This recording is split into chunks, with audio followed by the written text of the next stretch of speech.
Welcome to ஆத்மா. சில ரகசியங்கள் உலகத்தின் காதுகளுக்கு கேட்காமலேயே போகிறது. சில ரகசியங்கள் மனிதர்களுக்கு பாடமாகிறது. செல்வி இறந்த செய்தி உலகத்திற்கு புரியாத புதிராக இருக்கிறது.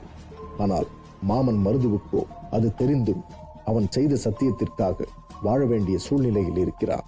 இதுவரை சௌமியா ஊருக்கு சென்றிருப்பாள் என்று நினைத்த யாஷிகாவிற்கு முதல் முறையாக பயம் வருகிறது. அவள் ஒருவேளை இறந்திருப்பாளோ என்று. காரணம், செல்வி அவள் முன் தோன்றிவிட்டாள். இனி அவள் எடுத்த காரியத்தை நடத்தாமல் விடமாட்டாள் என்ற பயத்தை உருவாக்கிவிட்டாள். இனி யாஷிகாவின் நிலை என்னவாக போகிறது பார்க்கலாம்.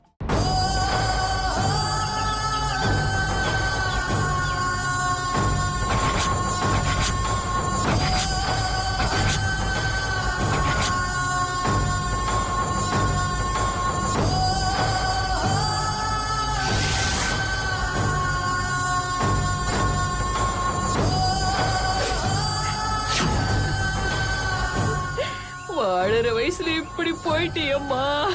நான் செத்த எனக்கு செய்ய வேண்டியதெல்லாம் நீ செத்த உனக்கு செய்யற மாதிரி ஆயிடுச்சு. பாவி, நான் என்ன பண்ணுவேன்? அத்தை, அழாதீங்க அத்தை.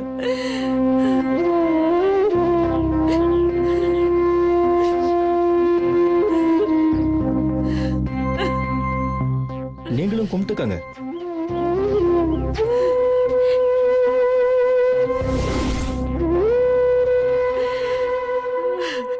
வாங்க சாப்பிடலாம். வேண்டாம் வேண்டாம், நாங்க இப்பதான் சாப்பிட்டு வந்தோம். ஆமா, நாங்க சாப்பிட்டுட்டு தான் வந்தோம். எங்களுக்கு எதுவும் வேண்டாம். என் மகளும் உங்களை மாதிரி டாக்டருக்கு படிக்க போனவதான் திரும்பி வரவே இல்லை. அவ இருந்தா இந்நேரம் உங்களை மாதிரியே டாக்டர் ஆயிருப்பா. என்ன பண்றது அத்தை, அநியாயமா கொன்னுட்டாங்களே. ஓ, அப்படியா? ஆமா, ஆனா செல்விய கொன்னவங்கள அவ பழி வாங்காம விடவே மாட்டான். பழி வாங்கிட்டு தான் அவளோட ஆத்மா சாந்தி அடையும். செல்வி எங்கேயும் போயிடல. அவ ஆத்மா இங்கதான் சுத்திக்கிட்டு இருக்கு. கண்டிப்பா அவ நேர்ல வரதான் போறா. பாருங்க.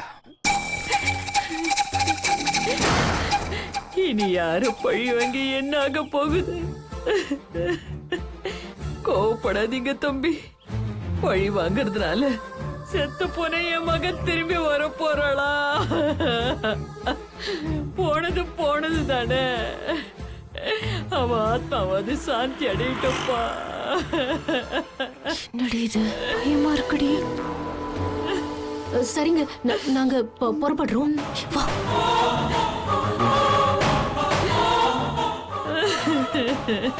அத்தை,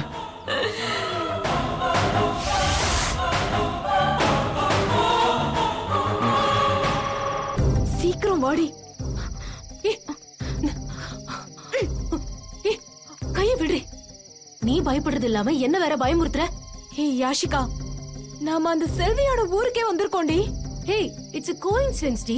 It happens. யாஷிகா, செல்வியோட போட்டோ பார்த்ததுல இருந்து மனசே சரியில்லடி. அதுவும் அவளோட கண்ணு நம்மள கோவமா பாக்குற மாதிரி ரெட்டா தெரியுதுடி. அது பத்தாதுன்னு மருது வேற. செல்வி ஆத்மாவா இருக்கா, இங்கதான் சுத்திக்கிட்டு இருக்கா. பழிக்கு பழி வாங்குவான்னு நம்மள சொன்ன மாதிரி இருக்குடி. சோனா, இது எல்லாமா நீ நம்புற? நம்புறதும் நம்பாததும் இப்ப பிரச்சனை இல்லடி. பயம் வந்துருச்சு, அதான் இப்ப பிரச்சனையே. பயப்படுறவ டெய்லி பயந்துகிட்டு தாண்டி இருப்பா. அரண்டவன் கண்ணுக்கு இருண்டதெல்லாம் பேய்ங்கிற மாதிரி ஒரு பழமொழியே இருக்கு. நீ கேட்டது இல்லையா?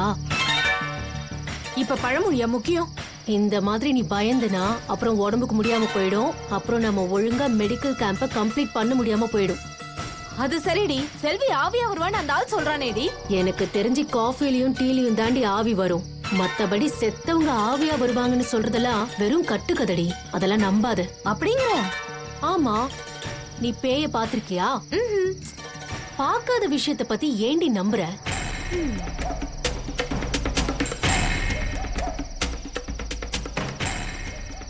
வேற ஏதாவது பேசலாமா? ஏதாவது பேசுடி. என்ன பேசலாம்? உன் லவ் பத்தி பேசலாமா? அதுக்கு பேய் கதையே பேசலாம். உன் ஹர்ஷா வீட்ல என்ன சொல்றாங்க? உங்க அத்தை என்ன சொல்றாங்க? ஓகே சொல்லிட்டாங்களா? எங்க ஒரே பிரச்சனையா இருக்கு. இப்பதான் ஹர்ஷாவை கொஞ்சம் கொஞ்சமா சமாதானம் பண்ணி என் வழிக்கு கொண்டு வந்திருக்கேன். ஏன் என்ன ஏன்னு கேக்குற? செல்வி சூசைட் பண்ணிக்கிட்டதுக்கு நாம தான் காரணம்னு என்கிட்ட வந்து ஹர்ஷா சண்டை போட்டான். அதுக்கு நாங்க காரணம் இல்லைன்னு அது இதுன்னு போய் சொல்லி சமாதானப்படுத்துறதுக்குள்ள எனக்கு உயிரே போய் உயிர் வந்துடுச்சுடி. ஆமா, ஹர்ஷாக்கு நம்ம மேல கொஞ்சம் டவுட் வந்திருக்கணுமே. இப்பதான் அது சரியாச்சு. இனிமேதான் வீட்ல பேசணும். வீட்ல ஒத்துப்பாங்களா? ஒத்துக்கலனா சூசைட் பண்ணிப்போம், பேயா வருவோம்னு சொல்லி. அப்போ பேயா வருவியா? ஏய், ஏன்னு நீ இப்படி பயந்து தொலைக்கிற? அப்படி சொல்லி மிரட்டுவோன்னு சொன்னேன். மறுபடியும் பேய ஞாபகப்படுத்திட்டேடி. சரி வா போலாம்.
கேமராவை கீழே போட்டுட்டு போயிடுச்சு பாரு லூசு.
ஒன்று ரெண்டு மூணு.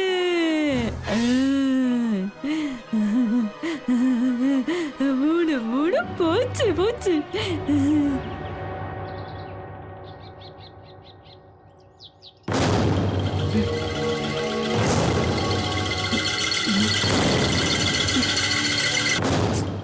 எங்க போனா இவ?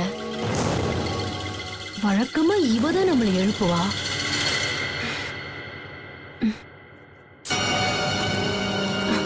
சோனா,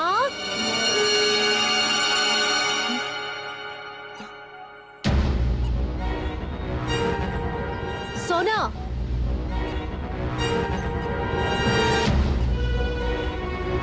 சோனா,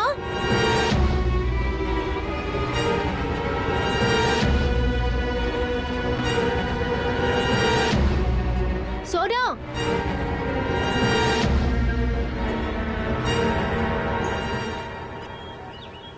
சோனா, சோனா. தேவி, சோனாவை பாத்தியா? இல்ல டாக்டர் அம்மா, நான் வந்தப்பவே அவங்கள காணோம். எங்க போனா? இப்படிதான் முன்னாடி சௌமியா காணாம போனா. அதுக்கப்புறம் அவ எங்க போனானே தெரியல. இப்போ சோனாவையும் காணோம். தேவி, சோனாவை எங்க போய் தேடுறது? சோனம்மா எப்ப பார்த்தாலும் கையில கேமரா வச்சுட்டு படம் பிடிச்சிட்டே இருப்பாங்கம்மா. ஒருவேளை காட்டுக்குள்ள ஏதாவது படம் கூட எடுத்துட்டு இருப்பாங்களோ? வாங்கம்மா போய் பாப்போம். ஆமா, ரூம்ல கூட கேமராவை காணோம். வா போய் பாப்போம். வாங்கம்மா.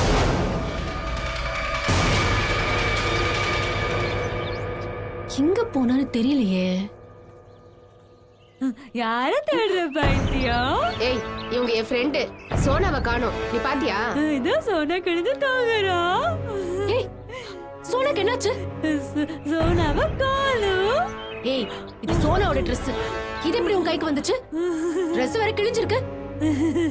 சோனாவுக்கு என்னாச்சு? சொல்ல போறியா இல்லையா? ஏய், நீ பைத்தியம் இல்ல, நீ ஏதோ பண்ற. இரு, நான் இப்பவே போலீஸ கூப்பிடுறேன்.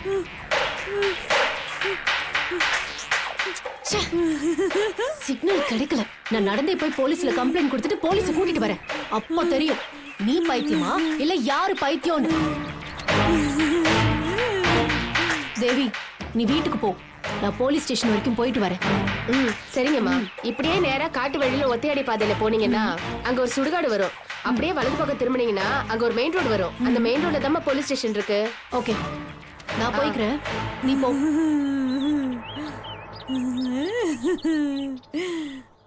செல்வி பழிவாங்குவதால் உயிரிழப்பு ஏற்படுமே தவிர இறந்த செல்வி திரும்ப கிடைத்து விடுவாளா என்ன? நிச்சயமாக கிடைக்க மாட்டாள். சோனாவும் யாஷிகாவும் செல்வியின் ஆவியை பார்த்ததும் சோனா அந்த ஊரை விட்டு கிளம்ப முடிவெடுக்கிறாள். தன் தந்தையிடம் சொல்லிவிட்டு வந்து தன் நோக்கத்திலிருந்து தான் பின்வாங்க வேண்டிய சூழ்நிலை வந்துவிடும் என்பதற்காக அந்த ஊரை விட்டு அவள் செல்ல மறுக்கிறாள். அவள் ஊரை விட்டு செல்ல போகிறாளா அல்லது செல்வியின் ஆத்மாவால் பழிவாங்கப்பட போகிறாளா? சோனா மூன்றாவது மரப்பாச்சி பொம்மையாக பைத்தியத்தால் பூமியில் புதைக்கப்பட்டு விட்டாள். யார் இந்த மர்மத்தை எல்லாம் வெளியே கொண்டு வரப்போகிறார்? நடந்த 3 கொலைக்கு காரணம் ஒரு பேய், அதுவும் செல்வியின் ஆத்மா. ஒரு ஆத்மா கொலை செய்ய அதை சுயநினைவு இழந்த பைத்தியக்காரி மண்ணில் குழி தோண்டி புதைத்துக் கொண்டிருக்கிறாள். இறந்த செய்தியை போன் மூலமாகவும் உடைகள் மூலமாகவும் யாஷிகாவிற்கு தெரியப்படுத்தி விட்டாள். இனி எஞ்சி இருப்பது யாஷிகா மட்டுமே. அவளுக்கும் உயிர் பயம் தொடங்கிவிட்டது. ஏற்கனவே மருதுவின் கோபம் ஒரு புறம், பழிவாங்க காத்துக் கொண்டிருக்கும் செல்வியின் ஆத்மா இன்னொரு புறம். இருந்தும் அந்த ஊரை விட்டு செல்ல யாஷிகா ஏன் அஞ்சுகிறாள்? தந்தைக்கு தந்த உத்தரவாதம் அத்தனை தீர்க்கமானதா? பார்க்கலாம். என்ன நினைச்சிட்டாங்க இவங்க? இந்த ஊர்ல ஏதோ நடக்குது. நான் போய் போலீஸ்ல கம்ப்ளைண்ட் பண்றேன். அதுக்கப்புறம் எங்க அப்பா கிட்டயும் சொல்றேன். உள்ள தள்ளுறேன். இன்னைக்கு நல்ல என்கிட்ட மாட்டினடி. ஏய், என்ன ரொம்ப மிரட்டுற? நான் தனியா வந்திருக்கேன்னு நினைக்கிறியா? நான் யார் தெரியுமா? ஏய், தூ, எல்லாம் தெரியும்டி. நீ ஒரு கேடுகட்ட ஜென்மம். ஏய், என்ன வாய் ரொம்ப நீளுது? இன்னும் நீளுண்டி. இது வரைக்கும் வாயில தானே பேசின, இப்ப என் கை பேசுண்டி. என் கையில இருக்கிற இந்த அருவா பேசும். உன்னை துண்டு துண்டா வெட்டி புதைச்சதுக்கு அப்புறம் இந்த மண்ணு பேசுண்டி. இப்போ இப்போ எதுக்கு என்கிட்ட தகராறு பண்ற?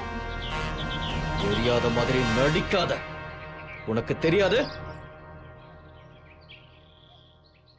எல்லாத்தையும் செல்வி என்கிட்ட சொல்லிட்டாடி. உன்னை வெட்டி போட்டாதான் என் வெறி தீரும்.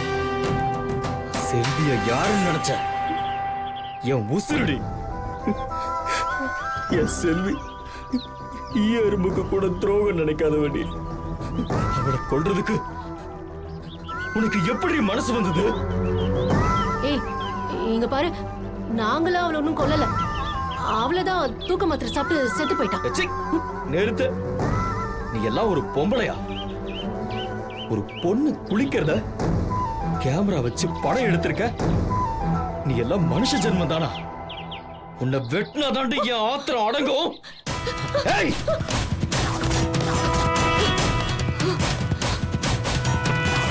ஏய்!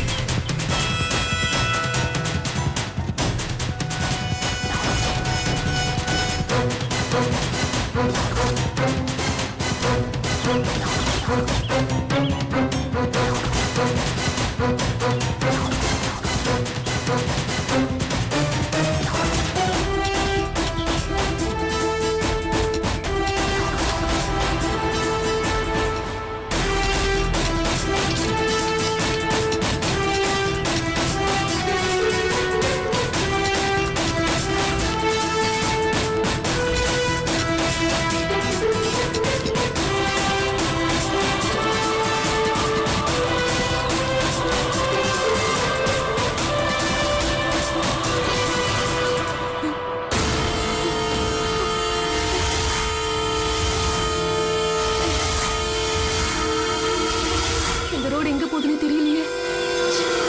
அவன்கிட்ட மாட்டின அவ்வளவுதான். போன் சிக்னல் கிடைக்குதான்னு பார்க்கலாம். அப்பா சிக்னல் இருக்கு.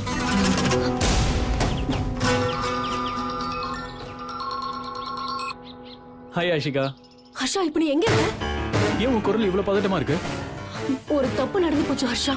நான் நல்லா மாட்டிக்கிட்டேன். என்ன சொல்ற? இங்க சௌமியாவையும் சோனாவையும் செல்வி பேய வந்து பழி வாங்கிட்டா. என்னது? பேய் பழி வாங்கிடுச்சா? என்ன சொல்ற நீ? நான் சொல்றதெல்லாம் உன்னால நம்ப முடியாது. ஏன்னா நானே இவ்வளவு நாள் நம்பல. ஆனா நான் இப்ப சொல்றத நீ நம்பிதான் ஆகணும். என்ன சொல்ற நீ? செல்வியா? செல்வி அங்கங்க வந்தா? இது செல்வியோட கிராமம். நாங்க தெரியாம இங்க வந்து மாட்டிக்கிட்டோம். சரி, அப்படியே பார்த்தாலும் செல்வி எதுக்கு உங்களை பழி வாங்கணும்? அப்ப செல்வி தற்கொலை பண்ணிக்கிட்டதுக்கு நீங்க தான் காரணமா? ஆமா ஹர்ஷா.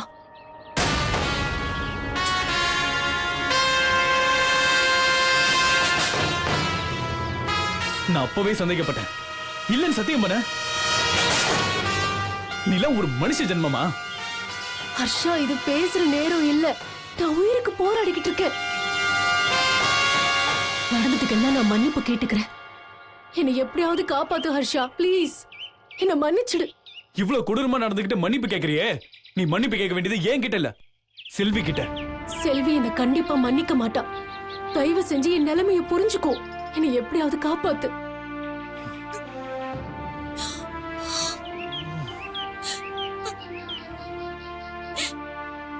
ப்ளீஸ் ஹர்ஷா.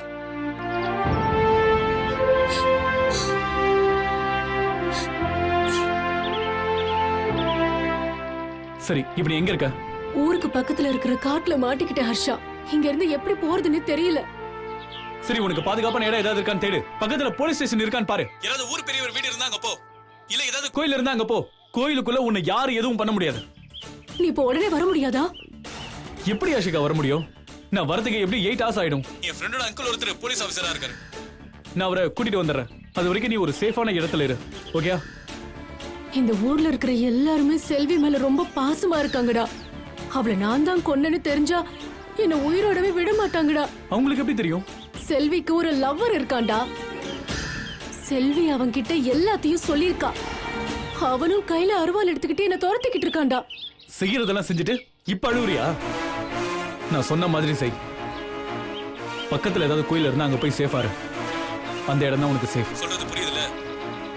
நாங்க வர வரைக்கும் கோவில் விட்டு வெளியே வராத, சரியா? சரி ஹர்ஷா, நீ சீக்கிரம் வந்துரு.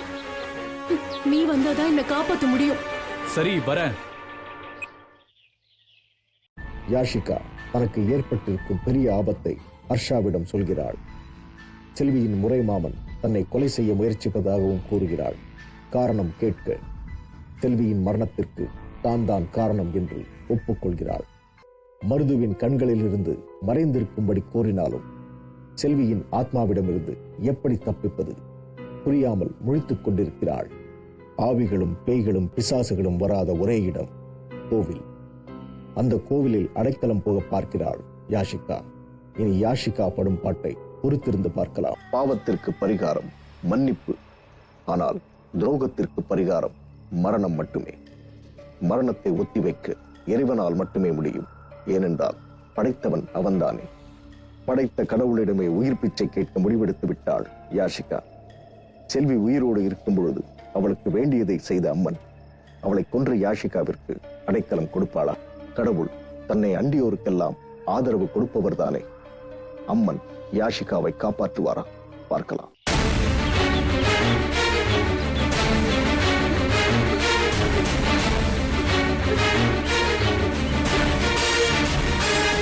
டாக்டர் அம்மா, என்னமாச்சு? ஏன் இப்படி பதட்டமா ஓடி வரீங்க? சொல்லுமா.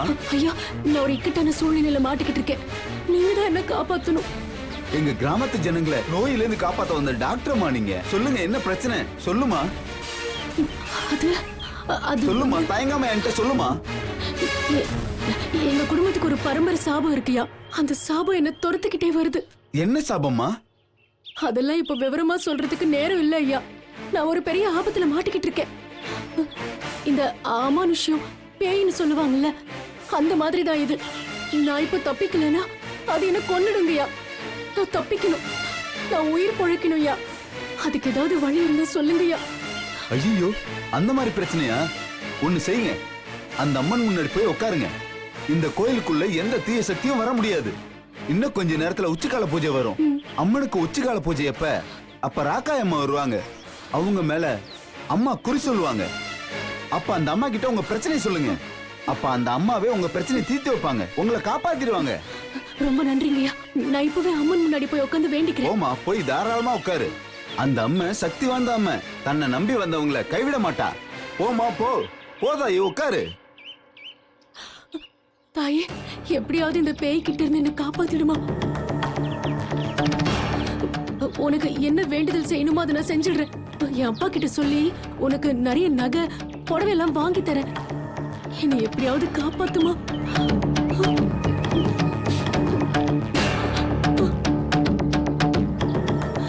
காப்பாத்துமா, எப்படியாவது என்ன காப்பாத்திடு.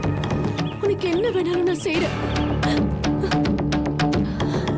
இந்த ஹர்ஷ வரை எங்க வந்துகிட்டு இருக்கான்னு தெரியலையே. ஐயோ, எவ்வளவு நேரம் ஆகும்னு புரியலையே. பேய் வர வந்துரு போது. யாஷிகா,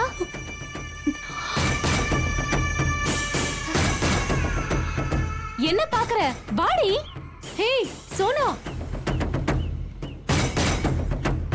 சோனா, எங்கடி போய் தொலைஞ்ச?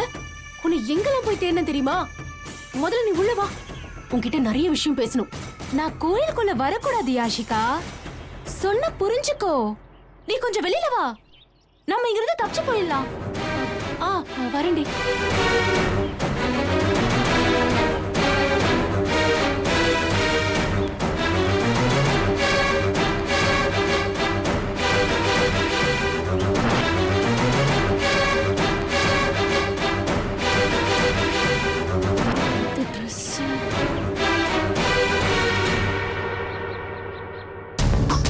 என்னடி பாக்குற? வா.